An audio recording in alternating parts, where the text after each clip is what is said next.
Hello gardening students, this is Mrs. Lewis and I'm going to do another composting video. So there are a couple of different types of compost styles. So right now the compost that we have in our garden is a free form pile. So there's nothing constraining it, it just kind of is a giant pile. I add things to it every day and it just kind of grows and grows and grows. And it's not very organized. It doesn't look that great, but it definitely does the job that it needs to do. Another style of composting is having some sort of structure to hold in the compost. So you can buy costly compost bins. You can buy build it yourself compost kits. I would recommend, if you're gonna buy one, to buy something that's wood. I wouldn't buy a plastic barrel. Those don't allow for the aerobic bacteria that you want to grow in your compost to really grow, because in that barrel it'll create anaerobic composting.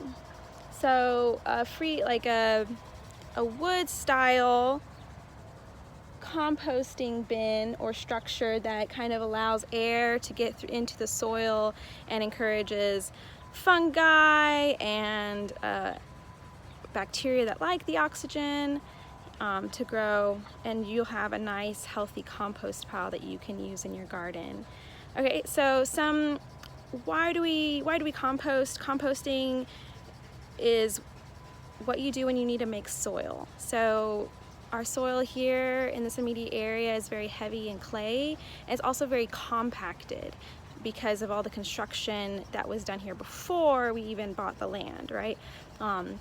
So composting, when you put compost on top of that soil, it invites healthy bacteria, healthy fungi, healthy insects to come and amend the soil and help it drain and make it easier for plants to grow in it. And then also it makes really great soil. So if you just don't have any soil, and soil can be very expensive if you need a lot of it, it's just best to just make your own, okay? So here's our old compost. I'm gonna move it into a kind of a wood structure I made with three pallets. So I really like to do things that are either free or extremely cheap, so pallets is a really great way to go. I have 1, 2, 3 pallets that I got for free from some construction nearby, and then I have some garden wire that I got from the dollar store. During the spring they like to sell gardening supplies, and sometimes they're not that great and sometimes they're really good. So these are 3. It was like a big roll of wire it was actually pretty good. I mean, it was just a roll of wire. So I'm just going to take the pallets and position them onto each other.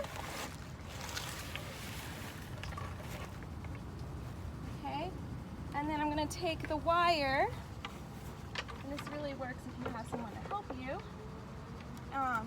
Someone that can hold them together while you tie the wire.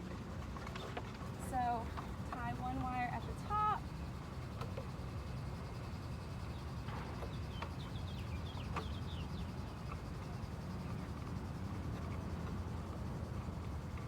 Okay, tie one wire in the middle. And I pre-measured these wires to be the right size to fit around the 2 boards that I was tying together.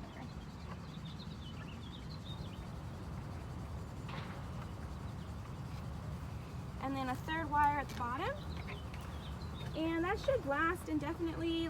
It will eventually break down, but I mean, the materials are also cheap and free. It wouldn't be so difficult to replace it. Whereas if you're buying extremely expensive wood materials or spending a lot of time building it, well, I would expect that to last a lot longer, but sometimes it doesn't. So let me show you the wire. So here I've just tied it with 3 different spaces so that and then I did the same thing to this side. I have the wire here, here, and here. And then in the end, I have this structure that will hold my compost, and it will look a little bit better, a little cleaner. You won't have this kind of sprawling compost mass that I have right now in the school garden. So I'm gonna move all this compost into the compost bin. Okay. So thank you so much for watching. I miss you all in the garden, and happy gardening.